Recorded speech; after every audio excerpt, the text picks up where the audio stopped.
আলাইকুম। আমি শুরু করব একটা গল্প দিয়ে। খলিফা আল মুমিন একজন ছিল, এরকম নামটা মনে আসতেছে না, আমি আসলে স্পিচের জন্য প্রিপেয়ার হয়ে আসি নাই। তো উনি গল্পটা এরকম ছিল যে ওনাকে ওর একটা মেয়ে রোম যেটাকে বলে, তখন ওই একটা মহিলাকে, মুসলমান মহিলাকে একজন আহত করেছে, একজন রোমান সৈন্য। তো এই খবরটা যখন খলিফা আল মুমিনের কাছে যায়, তখন তার হাতের পানির কাপটা নাকি পড়ে যায়। আর ওই মহিলা নাকি বলেছিলেন যে ওয়ের ইজ আল মুমিন। তো তখন সৈন্য বলেছিল, রোমান সৈন্য, যে তুমি কি মনে করেছিল সাদা কালো ঘোড়া নিয়ে তোমার আল মুমিন এখানে চলে আসবে? এই নিউজটা যখন খলিফা আল মুমিনের কাছে যায়, তখন নাকি তার হাত থেকে পানির কাপ পড়ে যায়। তখন সে বলে যে আমি তোমার কান্না শুনতে পেয়েছি, এবং একটা চিঠি পাঠায় রোমের সেই কাছে, এম্পারারের কাছে। চিঠির মধ্যে তিনি লেখেন যে রোমের কুকুর, আমি এমন একটা সেনাবাহিনী বানাবো যেটা শুরু হবে বাগদাদ থেকে, শেষ হবে তোমার কনস্টান্টিনোপলে যে। তো এখন আমরা দেখতে পাচ্ছি আমাদের মধ্যে খবর পাই আমরা যে আমাদের এক বোনকে নাকি হিজাব পরার জন্য আরং নাকি চাকরি দেয় না, এরকম একটা নিউজ আমরা পাই। এই নিউজটা পাওয়ার পর এটাকে আমরা খোঁজ খবর নিতে পেরেছি, কেন এটা সত্যতা যাচাই করার চেষ্টা করেছি। আর যদি এটা আসলেই হয়ে থাকে, তাহলে কি আমাদের এসি রুমে বসে এটা শোনার উচিত, নাকি আমাদের কিছু করা উচিত? আমরা বেশি কথা বলতে জানি, কাজ কম করতে জানি। একবার একটা ছেলেকে আরং চাকরি দেয় না দাঁড়িয়ে রাখার জন্য, আমাদের কি কিছু করা উচিত ছিল? আমরা কি কিছু করেছি? তাহলে ট্রান্সজেন্ডার নিয়ে কেন আমরা কথা বলছি, যেখানে আমরা নিজেরাই কিছুটা ট্রান্সজেন্ডার হয়ে যাচ্ছি? আমাদের একটা মুসলমানের উম্মাহ গায়ে যদি কোনো কিছু হয়, কোনো আঘাত করে, আমাদের কোনো ক্ষতি করে যদি একটা উম্মার, একটা মানুষের প্রতি, তাহলে উম্মার প্রত্যেকটা মানুষের কি দায়িত্ব? প্রতিবাদ করা দায়িত্ব। আমরা কিন্তু অনেক ক্ষেত্রে করি না। এইটা একটা সমস্যা। আমি আরেকটা জিনিস বলতে চাচ্ছি, এই যে আমরা বলতেছি ট্রান্সজেন্ডার যে আইনটা, এটা তো আমি বের করেছিলাম। এই আইনটা কিন্তু বাতিল হয়েছে আলহামদুলিল্লাহ, ইনশাল্লাহ আর হবে না ইনশাল্লাহ। কিন্তু এই যে বইটা লিখেছে কারা, এটা কারা লিখেছে আপনারা জানেন? আমি বলে দিচ্ছি, বন্ধু সোশ্যাল ওয়েলফেয়ার সোসাইটি। এরা সরকারকে ধোঁকা দিয়েছে, এদের কাজই হচ্ছে ধোঁকা দেওয়া। এবং এরা, আপনারা ইউটিউবে ভিডিও পাবেন, তারা প্রকাশ্যে বলছে আমরা এই গল্পটা বানিয়েছি ট্রান্সজেন্ডার বাংলাদেশে প্রসার করার জন্য। তারা নিজেরাই বলছে, তাদের ডকুমেন্ট আছে, তারা যেখানে নিজেরাই বলতেছে আমরা ট্রান্সজেন্ডার এটাই বুঝেছি, আমরা হিজাব বুঝাই নাই, আমরা ট্রান্সজেন্ডার বুঝিয়েছি। তো তারা যেখানে নিজেরাই স্বীকারোক্তি দিচ্ছে, সেখানে আর কোনো বিতর্ক থাকতে পারে? যে লেখক সেই যদি বলে আমি এই কারণে লিখছি, সে যদি ভিডিওতে বলে, সে যদি ডকুমেন্ট সাপ্লাই করে, লেখে যে আমাদের মতবাদ কি ছিল। এখন একটা ভয়ঙ্কর সময় চলে আসছে, আমরা সব ধরনের ফিতনা দেশে পার করে ফেলছি। শেষ যে ফিতনাটা আসছে সেটা হচ্ছে সমকামিতা, কাউমে লুট। তো এই শেষ ফিতনার জায়গায় এসে আমরা দাঁড়িয়েছি। এখন যদি আমরা প্রতিবাদ না করি, তাহলে আমাদের দেশে মুসলমান থাকবে না। আমাদের একজন শ্রদ্ধেয় আলেম বললেন কিছুক্ষণ আগে যে আমেরিকায় গাজার বিষয় নিয়ে অনেক ইউনিভার্সিটি স্টুডেন্ট প্রতিবাদ করেছে, বাংলাদেশে করে নাই কেন? করেছে, আমি করেছি, আমার ছাত্ররা করেছে, আইইউবির ছাত্ররা করেছে, নর্থ সাউথের ছাত্ররা করেছে। এখন এই যে ছাত্ররা প্রতিবাদ করেছে, এখানে কিন্তু আমাদের সবার থাকা উচিত ছিল। আমাদের এখন ওই মাদ্রাসা, school, English medium, Bangla medium, এগুলো অধ্যায় বাদ দিতে হবে। এখন শুধু আমাদের একটা পরিচয়, আত্মপরিচয়, কারণ আমাদের এই আত্মপরিচয় ধ্বংস করার চেষ্টা করছে তারা। আমাদের এক আত্মপরিচয় একটাই, সেটা হচ্ছে আমরা এক উম্মাহ। আমাদের এই আত্মপরিচয় আপনারা কি মনে করেছেন এরা আপনাদের যে গবেষণা লেখে, সেখানে কি আপনারা মুসলমান হিসেবে বলে আপনাদেরকে? না, আপনাদেরকে বলে ইসলামিস্ট, আমাদেরকে বলে ইসলামিস্ট। ইসলামিজম বলে কি কোনো শরীয়গত ভাবে কোনো আছে? নাই। আমরা ইসলামিস্ট না, আমরা কখনো ইসলামিস্ট হব না। আমাদের এক আইডেন্টিটি, আমাদের আইডেন্টিটি হচ্ছে আমরা উম্মার এক অংশ, আমরা এই উম্মার মুসলমান, আমাদের আইডেন্টিটি হচ্ছে এটাই। এটা বলে আমি আমার বক্তব্য শেষ করছি। বিসমিল্লাহির রহমানির রহিম। মোহতারাম সভাপতি, ওলামায়ে কেরাম, উপস্থিতি, আসসালামু আলাইকুম। আপনারা জানেন যে পৃথিবীর ইতিহাসে সবচেয়ে লম্বা সময় ধরে যারা শাসন করেছে তাদের মধ্যে অন্যতম হচ্ছে টার্কিশ এম্পায়ার, যাদেরকে অটোমান ওসমানীয় খেলাফত সাম্রাজ্য যে ভাষায় বলেন আর কি।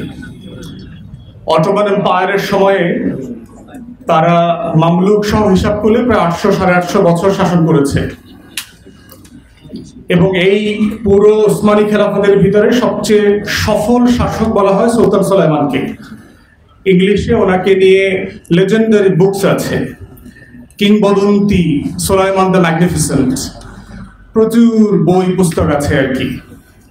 ইউরোপের ঐতিহাসিকরা লিখেছেন যে জেনেসারিস ছিল তখন। জেনেসারিস মানে হচ্ছে ধরেন এলিট ফোর্স, যেটাকে আমরা বলি যে একটা সাম্রাজ্যে অনেক ধরনের ফোর্স থাকে, তার ভিতরে যেটা এলিট ফোর্স ছিল, যেটা সুলতান সুলেমান নিজে কমান্ড করতেন।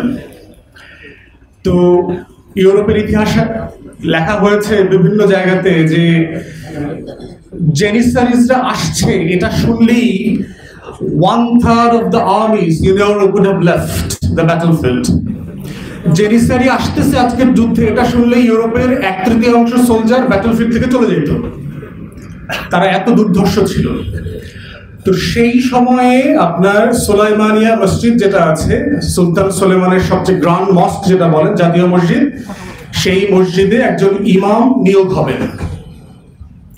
তো ইমাম নিয়োগের জন্য এটা 1559-60 সালের কথা, একটা বিজ্ঞাপন দেওয়া হয়েছে।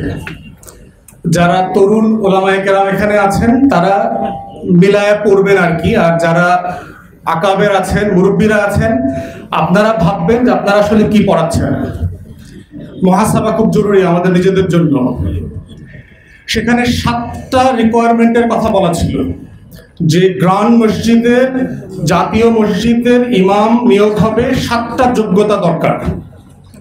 প্রথম বলা আছে তাকে 4টা ভাষায় পারদর্শী হতে হবে, আরবি, ফার্সি, তুর্কি এবং ল্যাটিন। ল্যাটিনের জায়গায় আজকে কোন ভাষা যোগ হবে? ইংরেজি। দ্বিতীয় যোগ্যতা বলা হয়েছে তিনি ইসলাম যেমন জানবেন, তিনি তুলনামূলক ধর্মতত্ত্ব জানবেন, মানে তিনি বাইবেল জানবেন, তোরা জানবেন, old testament, new testament, everything জানবেন। তিনি প্রত্যেক ধর্ম সম্পর্কে তার ধারণা থাকবে। তৃতীয় বলা হয়েছে যে ইসলামের শরিয়া এবং ফিকহ সম্পর্কে তার অগাধ নলেজ থাকবে, এবং পৃথিবীতে মুসলিম বিশ্বে প্রচলিত প্রত্যেকটা মাযহাবের উপরে তাকে পণ্ডিত হইতে হবে, তৃতীয় যোগ্যতা। চতুর্থত বলা হয়েছে যে তিনি ম্যাটেরিয়াল সায়েন্স সম্পর্কে জানবেন, যে ফিজিক্স, কেমিস্ট্রি, বায়োলজি, ম্যাথ, এই যে সায়েন্সগুলো আছে, বিজ্ঞান, অঙ্ক, এর প্রত্যেকটা জিনিস সম্পর্কে উনি মাস্টার হইতে হবে। পঞ্চম যোগ্যতা বলা হয়েছে যে তিনি যুদ্ধবিদ্যা সম্পর্কে জানবেন, তিনি তীর চালাতে পারবেন, তিনি ঘোড়া সওয়ার করতে পারবেন, যুদ্ধের যে যত আইটেম থাকবে সেগুলো উনি জানবেন। ষষ্ঠত বলা হয়েছে তিনি দেখতে খুব স্মার্ট হইতে হবে, পেটে ভুঁড়ি থাকতে পারবে না, মোটা হইতে পারবেন না, হ্যান্ডসাম হইতে হবে, একদম স্মার্ট হইতে হবে তাকে।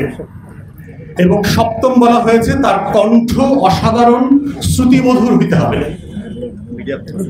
এই হলো তার 7টা যোগ্যতা। এর প্রত্যেকটাই বর্তমানে প্রযোজ্য। শুধু যুদ্ধবিদ্যায় যেখানে ওখানে মার্শাল আর্ট, তীর চালানো, ঘোড়সাওয়ারের কথা আছে, তার বদলে আপনি বর্তমানে পড়ে নেন যে আপনাকে এসএমজি, এলএমজি চালাইতে জানতে হবে, ট্যাঙ্ক চালাইতে জানতে হবে, যুদ্ধ বিমান চালাইতে জানতে হবে, এইটা রিপ্লেস করেন।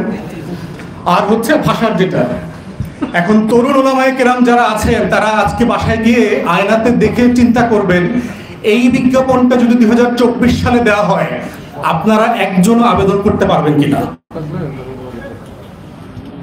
আপনাদেরকে ছোট করবার জন্য বলছি না, আমাদের মুসলমানদেরকে দেখবেন সারা দুনিয়াতে হট হেডেড বলে, গরম মাথার লোক বলে, মিট ইটার বলে, গোস্ত খায় বেশি, সব বলে আমাদেরকে। পশ্চিমারা ওরিয়েন্টালিস্টদের লেখা পড়েন, দেখবেন আমাদের সম্পর্কে এই ধরনের শব্দ তারা বলে। বলার কারণ আছে না? কি মনে করেন আপনাদের কাছে? আমি তো যে কথার ভিতরে যুক্তি খুঁজে পাইনি, আমি তো সেই ইমাম খুঁজে পাই না। আল্লাহর মেহেরবানিতে মুসলিম বিশ্বে, অমুসলিম বিশ্বে অনেক দেশ আল্লাহ আমাকে ঘোরার সুযোগ দিয়েছে, আমি তো এই 7 যোগ্যতার আলেম খুঁজে পাইনি এখনো।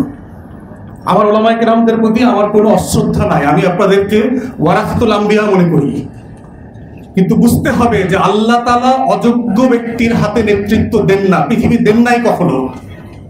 সারা পৃথিবীর নেতৃত্ব উসমানীয়দের হাতে কেন দিয়েছেন, এই বিজ্ঞাপনটা আপনাদেরকে মাথায় নিতে হবে। শেষ করছি যে একটা রাষ্ট্র, একটা সমাজ থেকে শিক্ষা ব্যবস্থা আসলে কি চায়, সেটা হচ্ছে যে তিনটা জিনিস অ্যাচিভ করতে চায় নাগরিকদের কাছ থেকে। একটা হচ্ছে যে সে কিছু জ্ঞান শিখাইতে চায়, তার সম্পর্কে, তার চারপাশ সম্পর্কে, তার সমাজ সম্পর্কে, তার ইতিহাস, তার সমসাময়িক দুনিয়া সম্পর্কে জানাইতে চায়। এটাকে আমরা বলি নলেজ পার্ট। দ্বিতীয়ত হচ্ছে একটা স্কিল পার্ট আছে, যে আমি কিছু কাজ জানি, আমি যে স্কুলে কলেজে মাদ্রাসায় পড়ছি, আমি নাপিতের কাজ জানি, আমি মিস্ত্রির কাজ জানি, আমি আইন পেশা জানি, আমি মসজিদ কমিটি ম্যানেজমেন্ট জানি, আমি কোনো না কোনো কাজ জানি, 4-5টা কাজ জানি, এটাকে বলে স্কিল পার্ট। থার্ড হচ্ছে শিক্ষা ব্যবস্থা চায় যে নৈতিক মূল্যবোধ, ভ্যালুস তৈরি হোক একটা সমাজে। কোনটা রাইট, কোনটা রং, কোনটা সত্য, কোনটা অসত্য, কোনটা ঠিক বেঠিকের একটা মানদণ্ড শেখানো হবে। এইটাই হচ্ছে যেটা আপনারা বারবার ইসলামী শিক্ষা ব্যবস্থার কথা বারবার বলছেন। প্রশ্ন হচ্ছে বিকল্প তৈরি করা দরকার। সরকারের সমালোচনা এনাফ না, প্রত্যেক ক্লাসের বই ধরে ধরে বিকল্প বই ইসলামের দৃষ্টিতে প্রকাশিত হওয়া দরকার, এটা এক্সাম্পল করা দরকার। সালাম আলাইকুম।